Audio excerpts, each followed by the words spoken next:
La condena perpetua contra quienes se roben recursos públicos tras todo el escándalo de corrupción que vivió el país con la constructora Odebrecht y con el fin de que este tipo de empresas no puedan volver a licitar en el país, hoy esa posibilidad está abierta. Surgió este numeral de la consulta anticorrupción.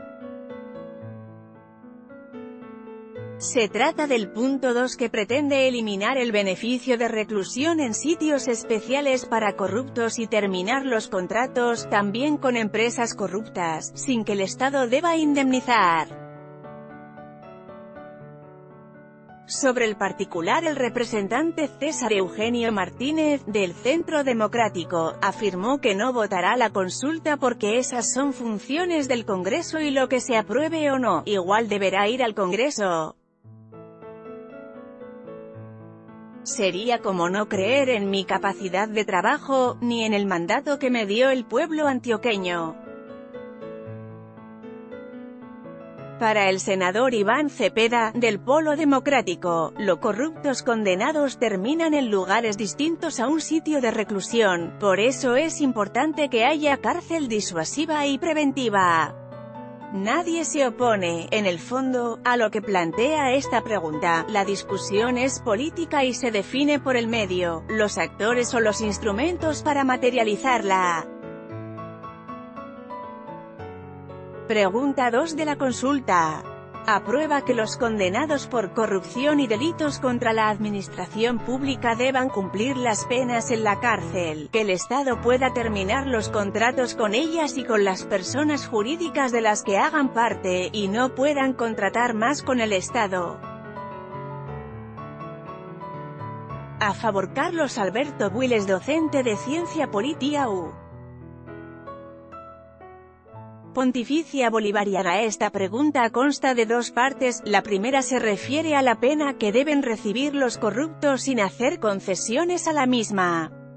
Es decir, que las personas condenadas por el delito de la corrupción deben pagar toda la pena en una prisión sin que se beneficien de una reclusión especial como la casa por cárcel o el recorte de la pena.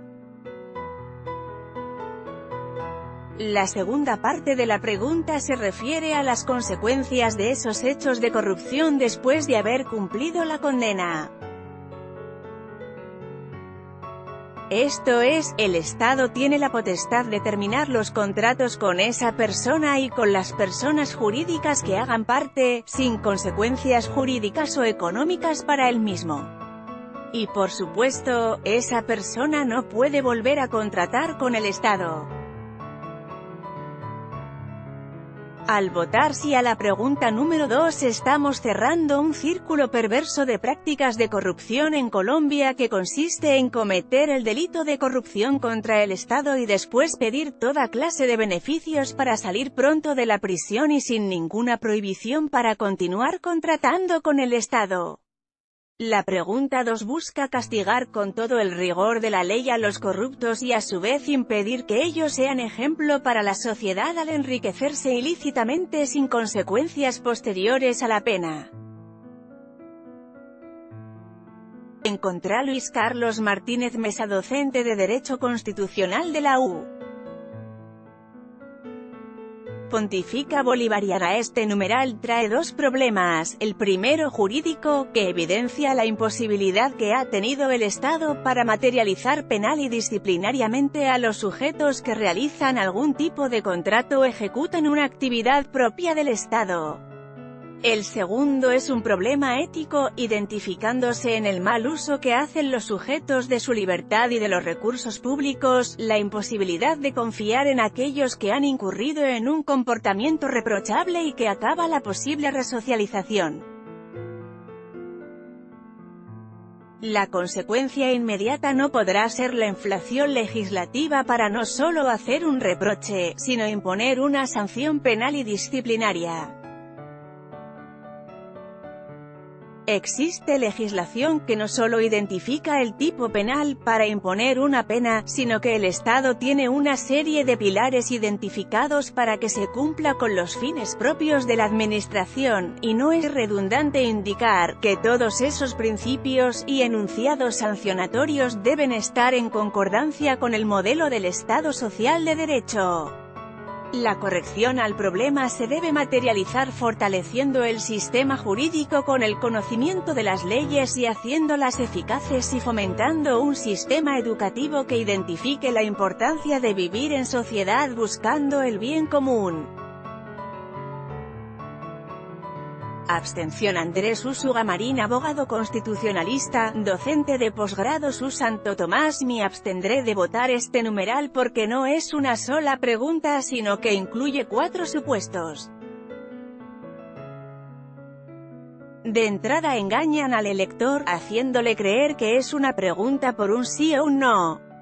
1. El condenado por corrupción no pueda obtener una reclusión especial, o sea, ni prisión domiciliaria ni en un lugar distinto a una cárcel. 2. La entidad que tuviera un contrato con alguien que ha sido condenado por corrupción pueda dar por terminado dicho contrato con esa persona. 3. Se puede dar por terminados los contratos de las personas jurídicas a las que pertenezca el ciudadano condenado sin lugar a indemnización. 4. Que no puedan volver a contratar con el Estado. Esto no es claro si solo el ciudadano condenado o las personas jurídicas que contrataron y tenían a ese contratista como socio, dueño, administrador o representante legal. La terminación de un contrato por una conducta anterior violaría el principio garantista del sistema actual penal y eso condenaría o sancionaría tanto a la persona y no al hecho.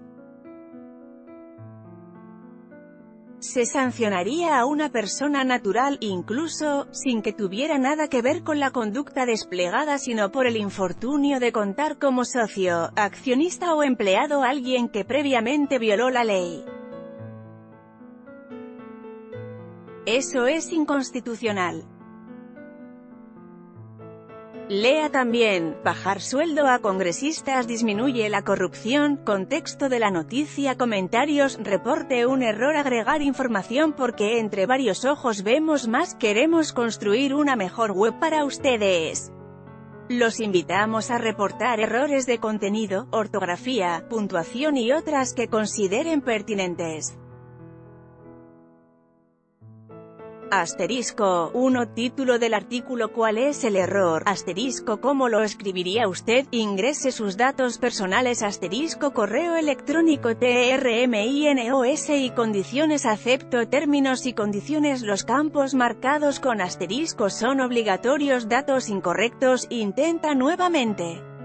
Datos extra, información confidencial y pistas para avanzar en nuestras investigaciones. Usted puede hacer parte de la construcción de nuestro contenido. Los invitamos a ampliar la información de este tema. 1. Título del artículo. Reservamos la identidad de nuestras fuentes. Asterisco. Ingrese sus datos personales. Asterisco. Correo electrónico, teléfono TRMINOS y condiciones. Acepto términos y condiciones. Los campos marcados con asterisco son obligatorios. Datos incorrectos. Intenta nuevamente.